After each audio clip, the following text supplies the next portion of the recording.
그리고 이제 또 다른 분들도 많이 궁금하실 것 같은데 사실 이제 제철 과일 하잖아요. 혹시 뭐 좋아하시는 과일 있으세요? 저는 하나가 딱 생각나지는 않네요. 그 네. 뭐 사과? 사과? 네, 사과 좋아합니다. 사과. 네. 저는 사과는 그렇게 좋아하진 않아요. 저번 주부터 느끼는 건데 저랑 안 맞네요. 안 먹는 게. 맞아요. 네, 같이 먹으면 안 될까요? 저는 이제 좋아하는 게 수박, 수박, 포도 포도. 이런 거 좋아해요. 여름철 과일 되게 좋아하거든요. 저는 번거로운 걸 별로 안 좋아해요. 씨가 있으니까. 그렇죠. 수박은 이거 잘라 먹기도 좀 크잖아요. 그렇죠. 포도도 이게 계속 씹뱉어야 되고. 그렇죠. 전 씨까지 다 먹습니다. 그러신가요? 네. 네, 근데 이제 그런 제철 과일이 있듯이 어떤 시즌적인 부분들 혹은 테마적인 부분들이 항상 있는 것 같아요. 요즘에 근데 정말 특이한 거 봐주시면 배달로도 과일을 배달해 주더라고요. 저는 시켜본 적은 없는데. 네네. 그러니까 정말 좀 편한 세상인 것 같은데 어떻게 보면은 그런 어떤 시즌별 어떤 과일들이 맛있고 또 어떤 시즌에 잘 가는지 혹은 지금 주도되어 있는 어떻게 보면 지금 주도되는 섹터가 시즌 테마주가 될 수도 있는 거잖아요. 그렇죠. 그래서 아마 이제 많은 분들이 좀 관심을 가지셔야 될 것 같은데 지금 오 팀장님은 지금 좀 주목해봐야 될 어떤 테마 이슈 어떤 게 있을까요? 요거를 제가 말씀드리기 전에 이제 계절 테마가 또 제목이니까 네네. 지금 계절은 또 겨울이지 않습니까? 그렇죠. 근데 겨울에 하면은 또 연관시킬 수 있는 섹터가 있을까요?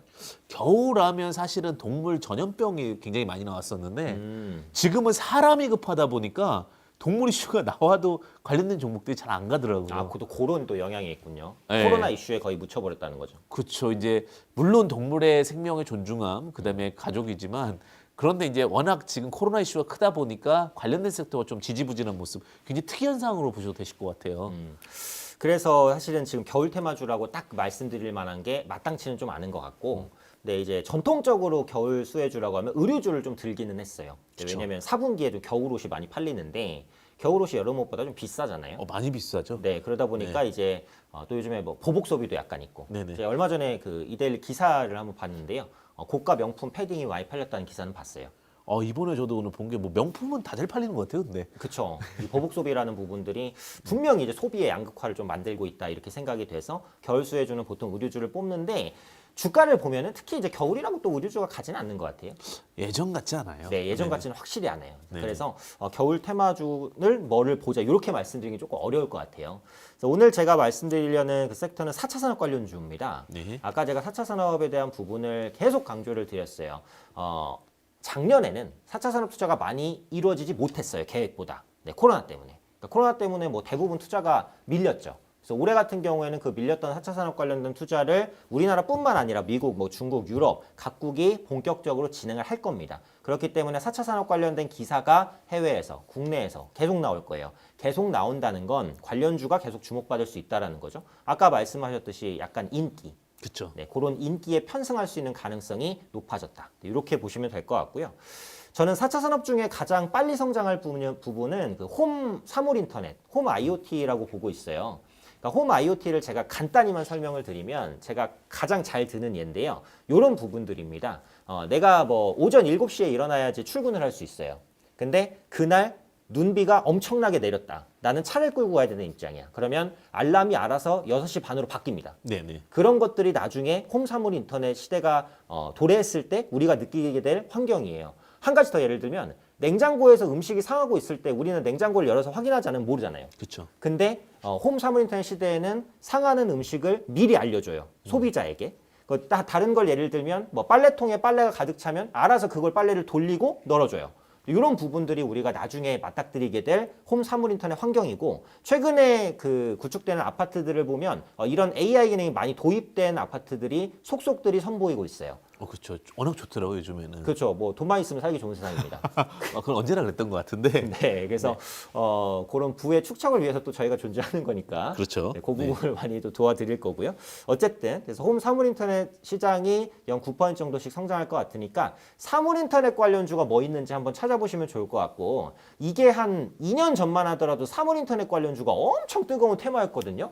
그쵸, 핫한 테마였고 관련된 영화도 굉장히 많았었죠. 맞아요. 근데 요즘에 전기차나 이런 거에 묻히다 보니까 많이 부각이 안 됐어요. 그래서 지금 이제 소외됐다가 살아날 수 있는 구간이니까 보시면 좋을 것 같고요.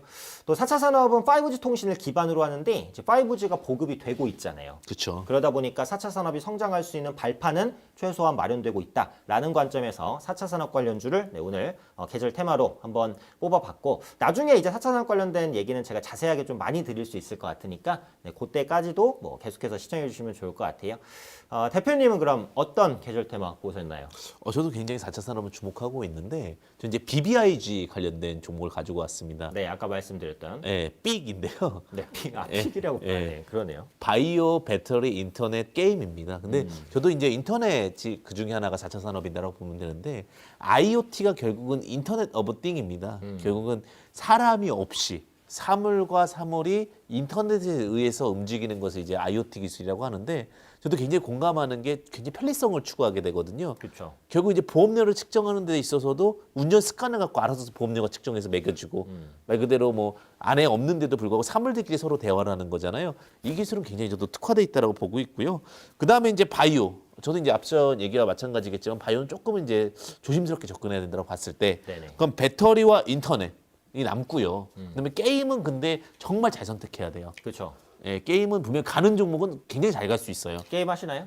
저는 게임을 자주 하진 않아요. 왜냐하면 끝판까지 가야 돼요. 네. 제가 드라마를 안 보는 성격상. 이유가 드라마를 끝까지 봐버려요. 음. 그러다 보니까 굉장히 리스크한데 게임 하시나요?